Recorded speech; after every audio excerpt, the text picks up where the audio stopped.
اعوذ باللہ من الشیطان الرجیم، بسم اللہ الرحمن الرحیم۔ سب سے پہلے میں آپ تمام صحافی حضرات کا شکریہ ادا کرتا ہوں۔ آج میرے ساتھ اس پریس کانفرنس میں ہمارے صوبائی نائب امیر محمد ریاض خان صاحب اور ضلع چرسدہ کے امیر محترم شاہ حسین صاحب موجود ہیں۔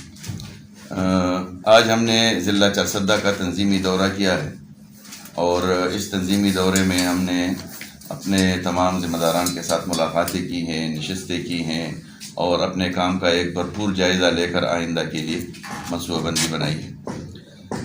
چرسدہ جماعت کے لحاظ سے اگر میں کہوں تو یہ وہ ضلع ہے کہ جہاں پر 2 دفعہ ہمارے ڈسٹرکٹ نائب ناظم رہ چکے ہیں، یہاں پر ہمارے تحصیل نائب ناظم رہ چکے ہیں اور عوامی لحاظ سے الحمدللہ ہم ایک ووٹ بینک رکھتے ہیں۔ اور جماعت کے حصے میں یہاں چرسدہ میں ایک نگنامی یہ ہے کہ جب بھی فلڈ آیا ہے، چرسدہ ان اضلاع میں ہے جو افیکٹڈ ہے فلڈ سے، تو الخدمت فاؤنڈیشن کی طرف سے ہم نے یہاں پر بہت کوشش کی ہے، یہاں پر خدمت کی ہے لوگوں کی۔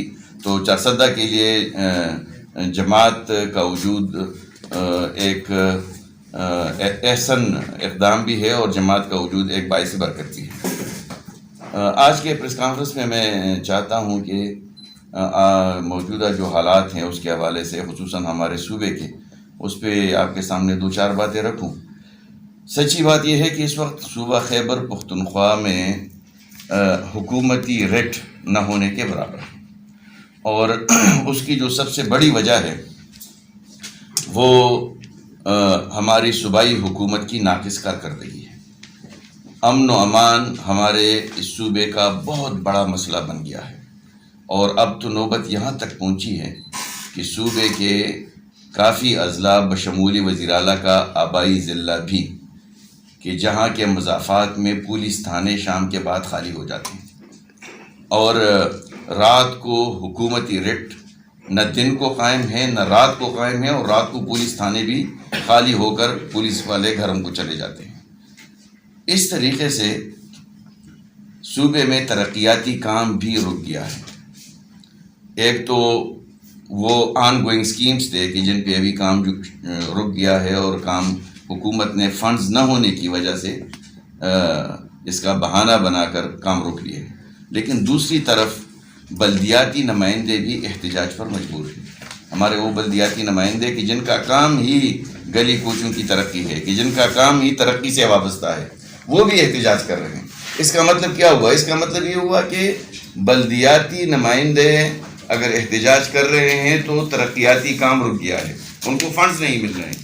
انہوں نے لوگوں سے ووٹ لیا ہے، عوام نے ان کے اوپر اعتماد کیا ہے، اپنی من پسند تحصیلوں کو انہوں نے فنڈ جاری کیا اور جو دیگر پارٹیوں کے لوگوں نے جیتے ہیں تو وہ فنڈز کہتے ہیں کہ ہم اپنے صوبائی ایم پی ایز یا وزراء کے ذریعے وہ فنڈ استعمال کریں گے۔ اس کے ہم خلاف ہیں۔ پہلے بھی ہم نے بلدیاتی نمائندوں کا ساتھ دیا تھا۔ یہ جمہوریت کے اوپر ڈھاکہ ہے اور یہ موجودہ صوبائی حکومت کی طرف سے بلدیاتی اداروں کو قتل کرنے کے مترادف ہیں۔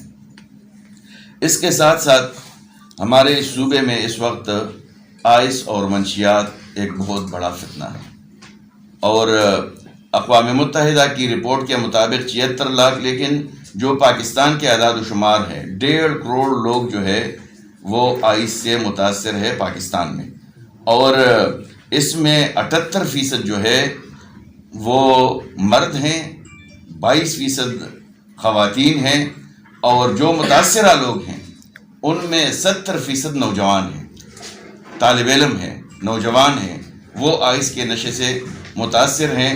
اور آئس کے نشے کی وجہ سے معاشرے کے اندر بدامنی، موبائل سنیچنگ، چوری، ڈھاکے اور بات اب قتل و غارت تک پہنچ گئی ہے کہ منشیات کے نشے کی وجہ سے لوگ قتل بھی ہو رہے ہیں، لیکن حکومت یہ اقدامات کرے گی۔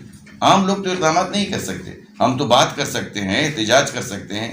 حکومت آئس اور منشیات کے خلاف باقاعدہ اقدامات کرے گی، لیکن وہ نہیں کر رہی۔ تعلیم کی بات اگر میں کروں تو اس وقت تعلیم کی صورتحال یہ ہے کہ ماشاءاللہ سے ہمارے یونیورسٹیوں کے چانسلر اب وزیر اعلیٰ بن گئے ہیں اور یونیورسٹیز کرائسس میں ہیں، مالی بحران میں ہیں، اپنی تنخواہیں پوری نہیں کر سکتی، اور یونیورسٹیوں کے اندر اب وہ سوچ رہے ہیں کہ ایڈہاکزم کے اوپر یونیورسٹیاں چلائی جائے، مستقل لیکچررز کا، مستقل ملازمین کا تقرر یونیورسٹیوں کے لیے مالی بحران کی وجہ سے مشکل ہو رہا ہے۔ تو یہ یونیورسٹیوں کی حالت ہے، اور سکولز کی حالت یہ ہے کہ جو نئے 1000 سکولز بنے ہیں، حکومت چاہتی ہے کہ ان کا بوجھ اپنی کاندھوں سے اتار کر NGOs کے حوالے کیے جائے، اور یہ تجربہ پنجاب کے اندر پیلے سکولوں کے نام سے ناکام ہو چکا ہے۔ پنجاب نے اپنے تعلیمی ادارے سکولز NGOs کے حوالے کیے، بہانہ یہ بنایا کہ گورنمنٹ ایک طالب علم پر 3000 سے زیادہ خرچ کرتی ہے، تو کیوں نہ ہم اپنی بلڈنگ کے ساتھ کسی NGO کو دے دے اور 1000 کی فیس دے دے تو تعلیمی ادارے چلیں گے۔ وہ تعلیمی ادارے عملاً ناکام ہو گئے۔ خیبر پختونخوا حکومت اگر یہ اقدام کرتی ہے جس طرح انہوں نے اعلان کیا ہے، جماعت اسلامی اس کی مخالفت کرے گی، ہم اس کے خلاف تحریک چلائیں گے۔ حکومت کی ذمہ داری ہے، آئین کے آرٹیکل 15 کے مطابق، آرٹیکل 25A کے مطابق حکومت کی ذمہ داری ہے کہ عوام کو تعلیم دے دیں۔ عوام کو تعلیم دینا یہ حکومت کی ذمہ داری ہے۔ 16 سال کی عمر تک اسکول بھیجنا، اسکول کے اندر تعلیم حاصل کرنا، بچوں کو تعلیم دینا، یہ حکومت کی ذمہ داری ہے۔ حکومت اپنی ذمہ داریوں سے راہ فرار اختیار کر رہی ہے، اور ہم اس کے خلاف تحریک بھی چلائیں گے، ہم میدان میں بھی نکلیں گے، لیکن اسکولوں کو پرائیویٹ سیکٹر میں کسی NGO کے حوالے نہیں کرنے دیں گے۔ اس طریقے سے مرکزی حکومت نے IPPs کے حوالے سے پہلے تو اعلان کیا تھا کہ IPPs کے خلاف ہم کوئی کارروائی نہیں کر سکتے۔ الحمدللہ جماعت اسلامی نے 14 دن کا دھرنا دیا اور 5 IPPs بند ہو گئے۔ 14 IPPs کے ساتھ حکومت نے ریٹ ریورس کیے، اور اس کا مطلب یہ ہے کہ جماعت اسلامی کی وہ تحریک کامیاب ہو گئی۔ اب ریٹ ریورس بھی ہو گئے، کم بھی ہو گئے، لیکن اس کا فائدہ حکومت IMF کو دینا چاہتی ہے، عوام کو فائدہ نہیں دینا چاہتی۔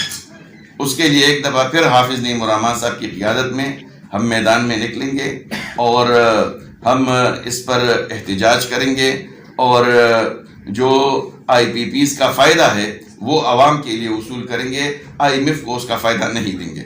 اس کے ساتھ ساتھ ہمارے ان اضلاع میں جو وسطی اضلاع ہیں، بدترین لوڈ شیڈنگ ہے، اور لوڈ شیڈنگ کے لیے بہانہ حکومت نے یہ بنایا ہے کہ یہاں پر چونکہ کنڈا کلچر ہے، یہاں پر بل لوگ جمع نہیں کر رہے۔ اگر بل جمع نہیں ہو رہے تو اس کی سزا ان لوگوں کو کیوں دی جا رہی ہے جو باقاعدگی کے ساتھ اپنے بل جمع کرتے ہیں؟ اور اگر بل جمع نہیں ہو رہے تو اس کے خلاف کارروائی کرنا، کیا یہ اس کا حل ہے کہ ہم اس کے خلاف کارروائی کا طریقہ یہ ہے کہ لوڈ شیڈنگ کریں گے؟ لوڈ شیڈنگ کے ہم مخالف ہیں۔ لوڈ شیڈنگ کے ذریعے سے یہاں پر کاروبار متاثر ہو رہے ہیں، تعلیمی اداروں میں بچوں کی تعلیم کا ضیاع ہو رہا ہے، اور یہاں بازاروں کے اندر اور جو ہمارے چھوٹے موٹے اسمال انڈسٹریز ہیں وہ اس وسطی صوبے کے اندر وہ متاثر ہو رہے ہیں۔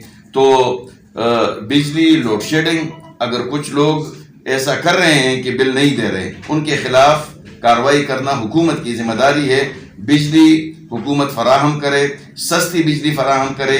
نیپرا کے مطابق 7 روپے فی یونٹ ان کو بجلی مل رہی ہے، 7 روپے فی یونٹ بجلی مل رہی ہے، اور 45 روپے سے لے کر 80 روپے تک یہ لوگ بجلی واپس کسٹمر کے اوپر، اور 100 روپے تک بجلی کسٹمر کے اوپر فروخت کر رہے ہیں۔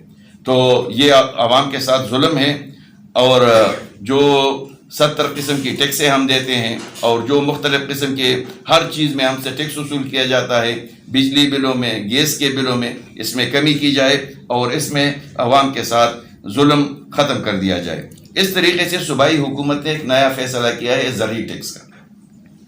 دیکھیں، ابیانہ لوگ دیتے ہیں، ٹیکس بھی لوگ دیتے ہیں۔ یہ جو چھوٹی چھوٹی چیزیں ہم بازار سے خریدتے ہیں سیلز ٹیکس کے نام سے اور مختلف ٹیکسوں کے نام سے، وہاں پر ہم ٹیکس دیتے ہیں۔ بجلی میں 11 سے لے کر 15 قسم کے ٹیکس تو بجلی میں ہم دیتے ہیں۔ تو یہ ٹیکس حکومت مختلف ناموں سے وصول کرتی ہے۔ اب جو زراعت کا فیصلہ کیا ہے، اور زراعت کی آمدنی پر ٹیکس. ایک تو زمین کے اوپر ٹیکس ہے، وہ اتنا ایشو نہیں ہے، وہ 25 جریب سے وہ شروع ہو جاتا ہے، لیکن جو آمدن کے اوپر ٹیکس ہے اس کے ہم خلاف ہے. یہ پورا علاقہ، اس کے اندر سبزیاں پیدا ہوتی ہے، اس کے اندر فروٹ پیدا ہوتے ہیں، اس کے اندر گڑ پیدا ہوتا ہے، اور ٹیکس کی شرح یہ ہے 6 لاکھ سے لے کر 12 لاکھ روپے تک یہ 15% ٹیکس دیں گے. 12 لاکھ سے لے کر 16 لاکھ کے درمیان جن کی آمدن ہے 20% ٹیکس دیں گے. 16 لاکھ سے لے کر 32 لاکھ کے درمیان جن کی آمدن ہے 30% ٹیکس دیں گے. 32 لاکھ سے لے کر 56 لاکھ تک جن کی آمدن ہے 40% ٹیکس دیں گے. اور 56 لاکھ سے جن کی آمدن زیادہ ہے تو وہ 45% ٹیکس دیں گے. انہیں اگر کوئی کسان کہ جن کے آمدن 60 لاکھ روپے ہو جائے تو 27 لاکھ روپے وہ ٹیکس دے گا. تو جو آمدن آتی ہے اس کے اوپر خرچہ کتنا ہوتا ہے اس کا بھی حساب کتاب ہونا چاہیے. کھادیں مہنگی ہیں، یہ بجلی مہنگی ہے، پانی کے ابیانے میں ہر سال یہ اضافہ کرتے ہیں. اسی طریقے سے دیکھیں کہ جو یہ مختلف قسم کے ادویات لوگ استعمال کرتے ہیں اس میں ہر سال قیمتوں کے اندر اضافہ ہوتا ہے. تو یہ جو اضافہ ہو رہا ہے قیمتوں میں تو اس پر خرچہ بھی آتا ہے. حکومت کو خرچے کی فکر نہیں ہے، حکومت کو اس کی فکر ہے کہ آپ مال بیچیں اور اس کے پیسے ہمارے سامنے شو کر لیں کہ کتنے کا بیچا ہے اور اس میں آپ یہ ٹیکس دیں گے. تو 56 لاکھ روپے سے زیادہ پر 45% ٹیکس ہے. ہم آمدنی کے اوپر، زراعت کی آمدنی کے اوپر جو حکومت نے ٹیکس لاگو کیا ہے اس کے خلاف ہیں. ہم نے کسان بورڈ کا اور کسان تنظیموں کا اجلاس بھی کیا ہے. اس سلسلے میں کسان تنظیموں نے گورنر سے ملاقات بھی کی ہے.